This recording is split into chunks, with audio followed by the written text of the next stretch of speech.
Hi, this is Samantha with Taylor Stamped and a Walk Down Memory Lane. Today I'm going to do a little video to show you how to make the cards I did here, actually how to make the background. And this is a technique that uses gel printing plate, the mono printing plate from Gelli Arts, and some distress stains and gel media. I'm just going to take you step by step through what I did. I have my gel plate here, and I'm just going to show you what it looks like coming out. This is the smaller of the two sizes, the 6x6. I use mine mostly for card making, and so I tend to use the 6x6 plate more often than the larger one. It comes with a couple clear pieces on it, and you're just going to pull those off, and you can store it. You can see you store it the same way it comes in the package. I have used mine a number of times. You can see that mine has a little color to it just because I've used red paints on it and stuff in the past, and while it cleans off nicely, that red tends to stain just about anything. If you stamp it all with red ink, you kind of know what I mean. So it's not going to get red on your paints or anything. Really simple, easy thing to use here.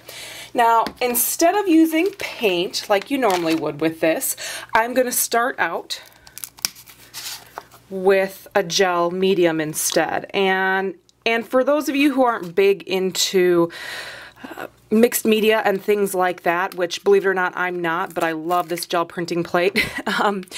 Gel medium is sort of like paint without the pigment in it, almost like a clear paint.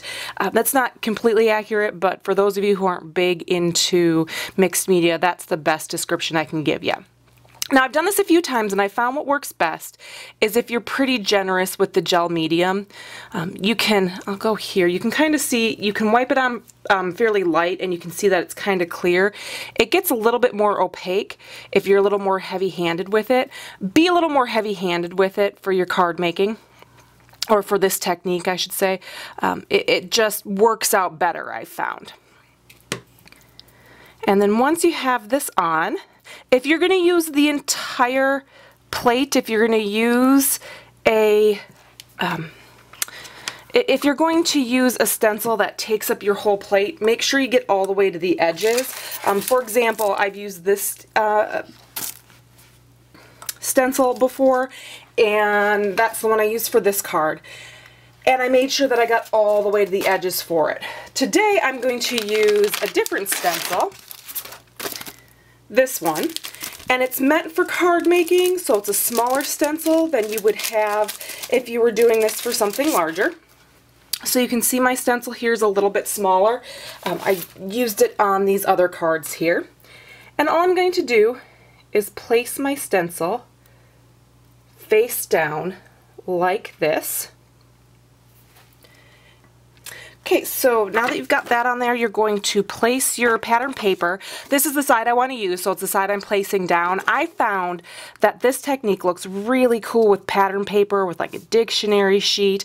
You can absolutely use just plain old cardstock, or like craft paper with this would look really cool.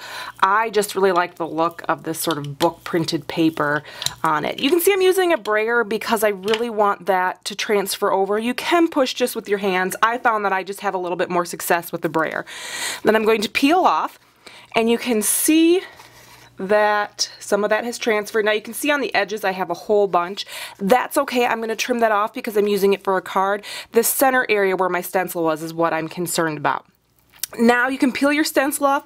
Some people like to do a second printing here. I'm not going to show you that today, but you certainly can put another sheet of paper on here and get, I guess, a positive image then, if you're using the negative positive sort of thing. What we did first was a negative image, and then this will be your positive image. It's up to you if you want to do a second one like that. I'm not going to show you today. What I am going to do is turn my camera off and just take a minute to dry this, because your gel medium won't dry immediately. You can let it dry while you go clean off your jelly plate and your stencil.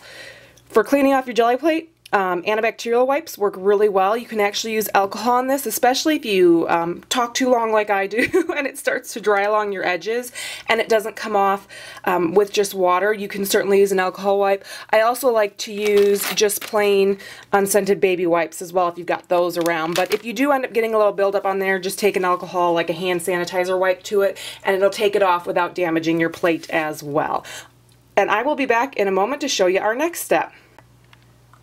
Alright, and I have cleaned up my space and I'm back with my piece of paper that I printed on. I know it doesn't look like much right now, but it's going to look really cool when we're all done here. I'm going to try and tilt this in the light. You can see a little bit of the resist. Let's see if I can catch the light a little bit with that.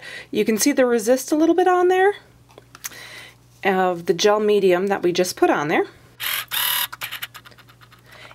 And now we're going to give it some color to make it pop. I like to start out with a dry piece of paper. If you prefer, if you're familiar with working with Tim Holtz stuff and you prefer to start with a wet piece of paper, you can do that. I'm more comfortable starting with it dry, so I'm going to do that. I've just got my mini mister of water because I am going to get it wet later. I have 3 colors here of Distress Stain, and the Distress Stain makes this technique super easy because it rolls right on, and I'm going to get it started a little bit for me here. And I am just going to color directly on my paper. I'm starting with my lightest color. Now remember, I'm going to use kind of right in this area because I'm using a card base, so that's why I'm not worried too much about the edges and I'm working into the center here a little bit more. Starting with my lightest color because I can always sort of cover it up with my darker colors if I put too much of it on. Starting with my squeezed lemon. The Peacock Feather and the Barn Door are pretty similar in darkness, so I'm just going to grab my Barn Door. And all I'm doing here is kind of pressing on my mat and giving it a little squeeze to get started. And I'm going to do a little bit of this. So you can see there's no rhyme or reason to how I'm doing this. This background is going to end up looking like this. You could do a stripe more if you wanted, and you're going to get something like that. If you do it, or this, if you do it in a striped. I really like the look of this sort of everywhere, anywhere sort. So I'm going to do that a little bit. As you can see, I'm going over some of the color I already put on there. And now this is where I prefer to mist it. You don't have to mist it quite that much if you don't want to. I like to get it kind of to move around. You can take a heat gun to it, or what I'm going to do is just give it a little bit of a pat dry. And you can see where we had that gel medium. It resisted, so you can see all that nice triangle shape pattern resisted through there. And then you can kind of see where the edges of my stencil were. So I'm going to use that as a guide. I'm going to work in this area when I trim it for a card. Like I said, this is 6 by 6, and I'm going to go for a 4 1/4 by 5.5 inch card on this, your regular A2 size. But it's really that simple. You can paint right on with the Distress Stains, just roll them right on, give them a spray to kind of blend and mash up. One thing, if you're used to working with distress stuff and you're used to flattening this out by taking an iron to it, you need to be very, very careful if you do that, and you need to do it on the back side, not on the front side, because your gel medium will melt to your iron if you do it too hot or if you do it on the front side. So I don't want to say I don't recommend it because I've done it, but I'm very careful when I do it. I just take a real quick press with my iron on the back side. And you can see too, I worked on a craft mat. I do the same thing when I iron it, so it doesn't stick to the area I'm working on, but the craft mat works really great for this because it makes cleanup really easy as well. I will have a supply list after this so you can see all the supplies we use. They all came from a walk down memory lane. Please feel free to ask any questions or leave any comments that you may have for me in the comments section. I'll get back to you as quickly as I can. Thanks for watching.